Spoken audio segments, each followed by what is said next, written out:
Hello and welcome to this super special two-part episode of Rebelle Geek with Lenore Zann. I am your host, Isabel Diepa, aka Belle Diepa. Real quick, before we get started, I wanted to give a trigger warning. The following conversation touches on themes of addiction and sexual violence. Lenore and I did speak on her life experience, which is touched on in the book that we cover. Viewer and listener discretion is advised. If you or someone you know is suffering from addiction, please seek help. I have included resources to the National Crisis Hotlines and mental health resources in the description.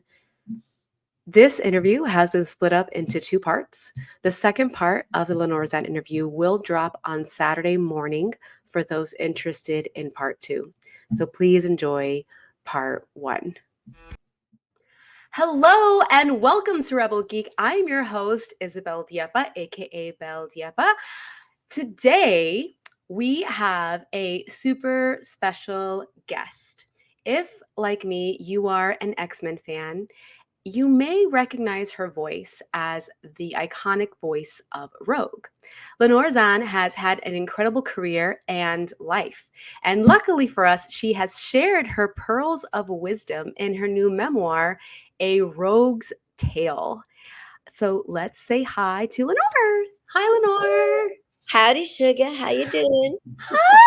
Well, people might not know this or they might know this, but like Rogue is my favorite. I have cosplayed Rogue many a times. I am a huge, huge, huge fan, as are many of the listeners of Rebelle Geek. So I'm very excited And to have you here. you cosplay her so well. Oh, thank you. Yeah. I feel very lucky because you're here, and like I have also had the opportunity to develop like a friendship with you over the last couple of years. I know. And I just feel like you're such a special human. Like anybody that has had the opportunity to meet you, because you do a lot of signings at cons, I'm sure that they feel the same way. Like the lines are always like it's like the longest lines. Everyone loves Rogue. You have created such an iconic character. But I think a lot of people might not know that you also are a real life superhero in my eyes, in my book, because like you had a career in politics Mhm. and you are an activist and you've shared all of that in your book, which I'm so excited that you wrote a memoir. I think that's so Thank cool. you. And so I know that a lot of interviews have asked you why you wrote the book or what compelled you to write the book, but I actually have a different sort of question. I want to know, what is it that you hope that readers will take from the book?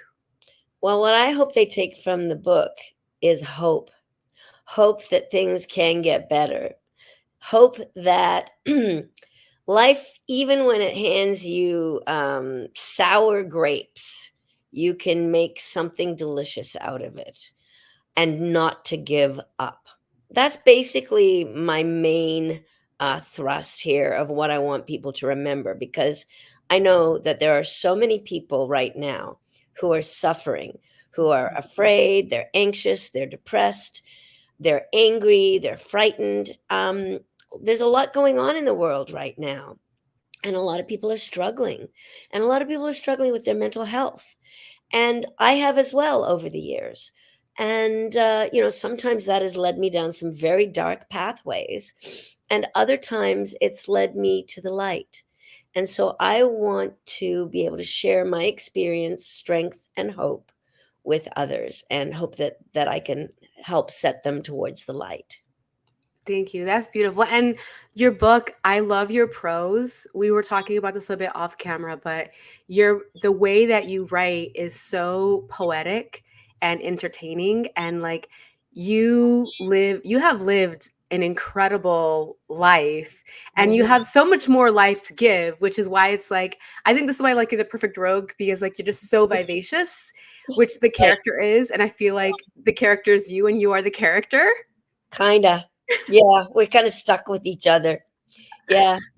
I love that. Well, so my favorite part, because I don't want to ruin the book, but I do. I really I have a lot of respect for you as an actor, and a lot of people know you in that area, but a lot of people don't always know like the background, the kind of journey that people take, especially like when you I feel like acting is a career that chooses you. Like it's Mhm. one of those it's very hard. It's a very difficult career. And like I have a background in theater, and all of my acting teachers, what they would tell us from day one is like if you can find something else to do, then do that thing. Because like acting is like to actually be able to do it is fulfilling and so difficult at times, and you go down that journey. And then to get paid to do it is difficult too. You may Yeah. you may have all the talent in the world, but sometimes, the luck of the draw isn't there. You don't get the opportunity to show what you can do, and that's very frustrating for many actors.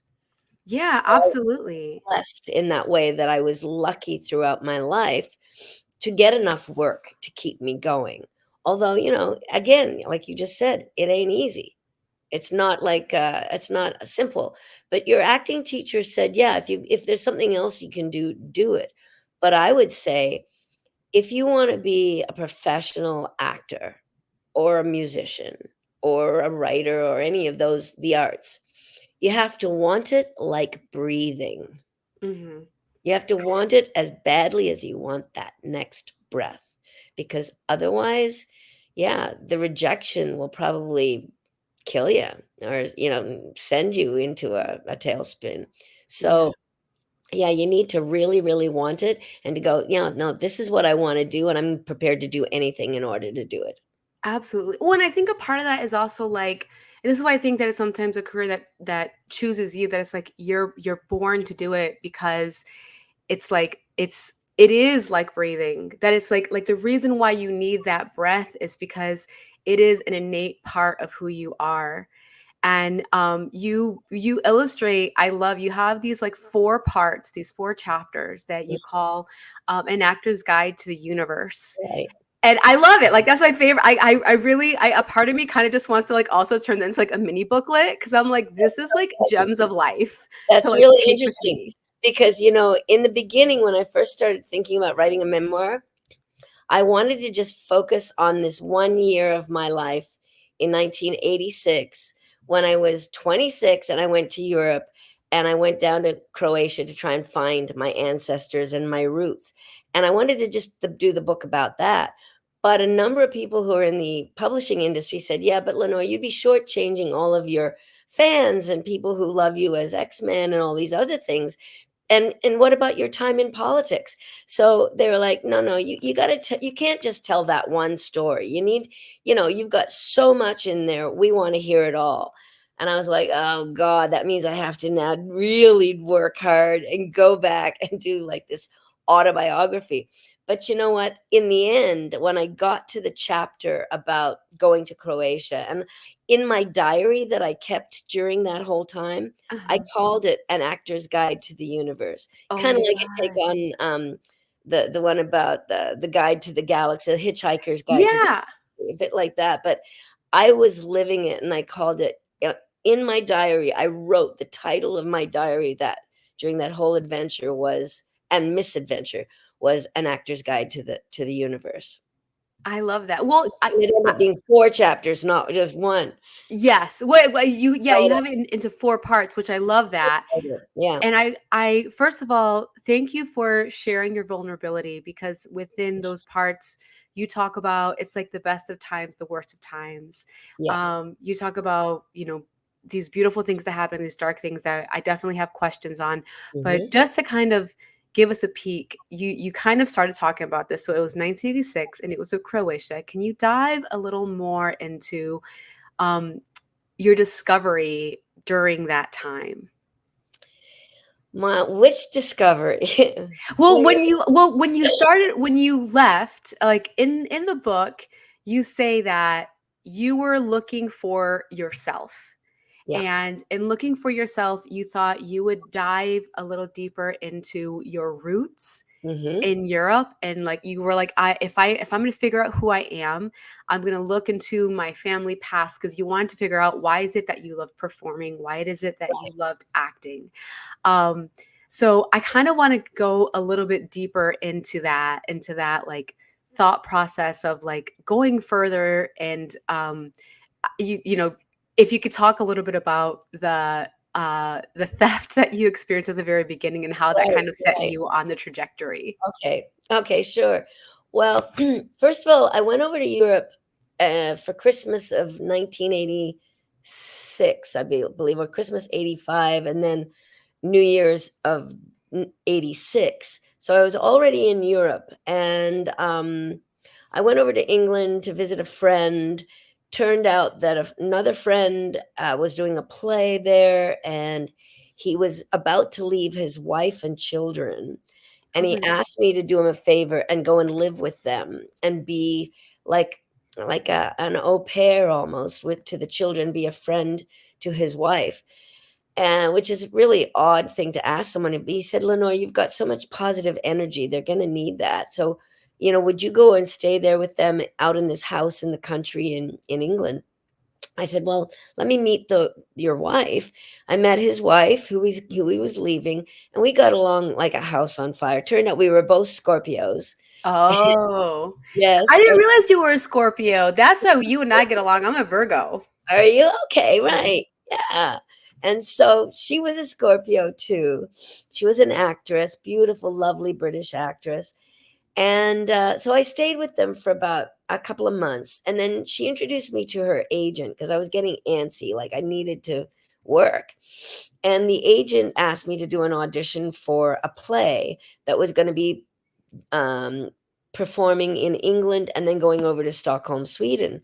So I did the play, got the role, did the play, went over to Sweden, and then because I was in Stockholm, Sweden, I decided after I finished the run of the play to take advantage of being in Europe and go to Yugoslavia, which was then called Yugoslavia, before it all broke up into all the different national countries.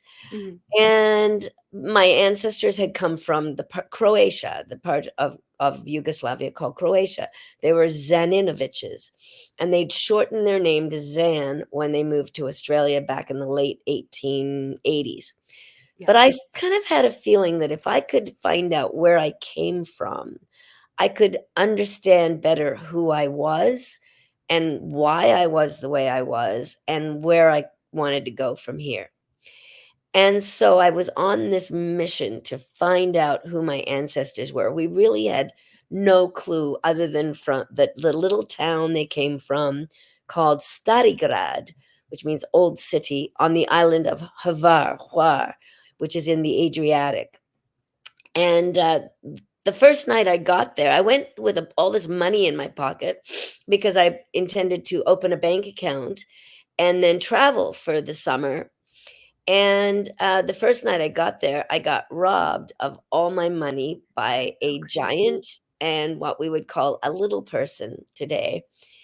And it turned out that they had been in the circus, which they plied with me with tales about the circus, but they had fallen into a life of crime.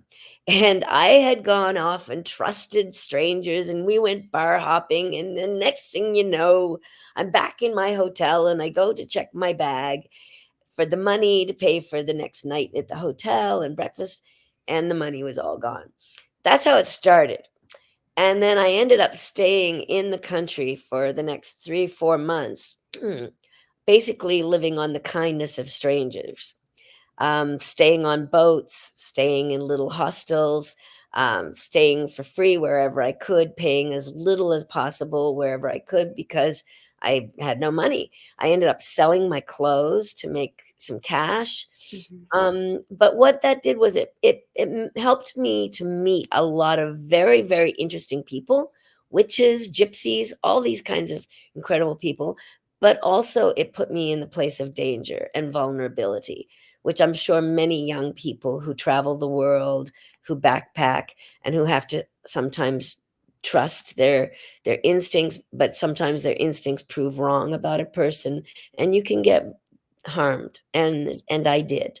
Yeah. Well, that's in those chapters you cover a really dark time, including surviving a sexual assault and how it affected you and how it just exacerbated addiction illness that you also inherited. Mhm. Um, and you share these kind words for other survivors about how it absolutely isn't their fault. Can you talk a little more about why you felt it was important to share such a vulnerable story and to include that part? Well, I figured if I'm gonna be talking about my life, I needed to include the good, the bad, and the ugly, as I say in one of the chapters. And the good, the bad, and the ugly includes addictions that I have and that I've had. I've been sober for 28 years now. Congratulations. Thank you. Thank you very much. But at the time, I was active in my addiction of drinking. Alcohol was my drug of choice.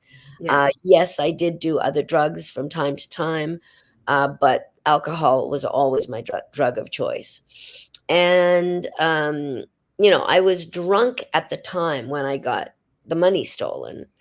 And I was drinking at the time when I had was raped in a shower by a Yeah. stranger.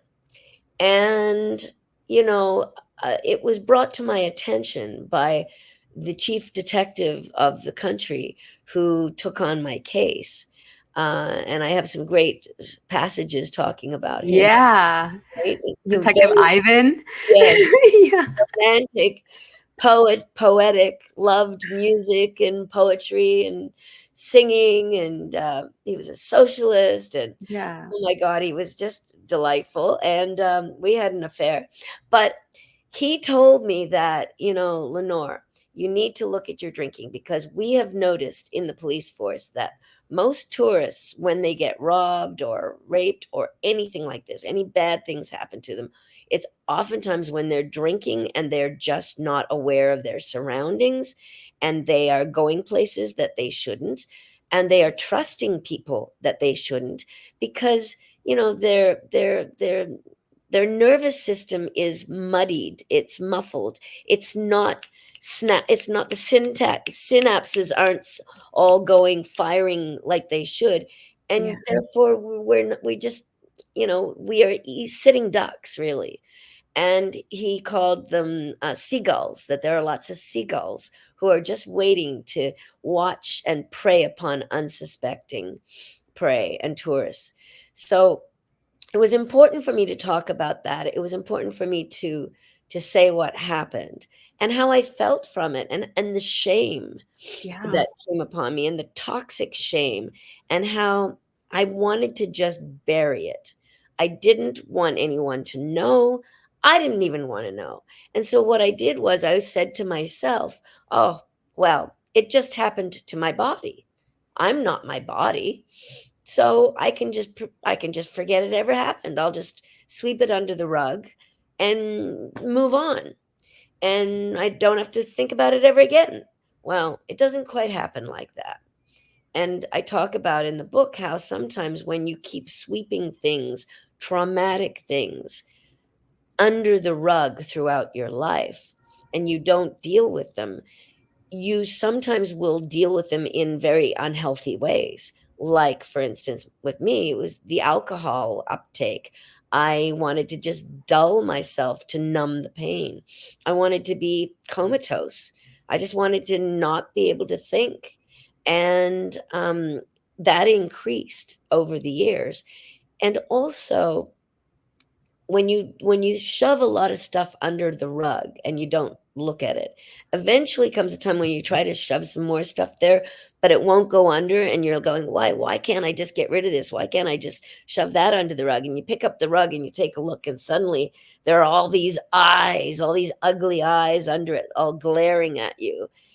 And that's sometimes when you might have a breakdown or whatever, because it's a buildup of Mhm. all of the trauma that you've been experiencing and not dealing with. Mhm. And so for myself, um, talking about it, writing about it is part of the healing process.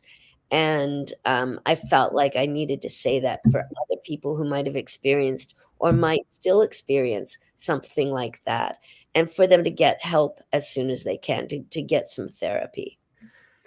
Thank you so much, guys, for tuning in. As I mentioned at the beginning of the video, part 2 will drop on Saturday morning. If you're interested in purchasing Lenore's book, you can find it at local booksellers and at Barnes& and Noble online. You could also pre-order it on Amazon.com. I have included links to access the books below.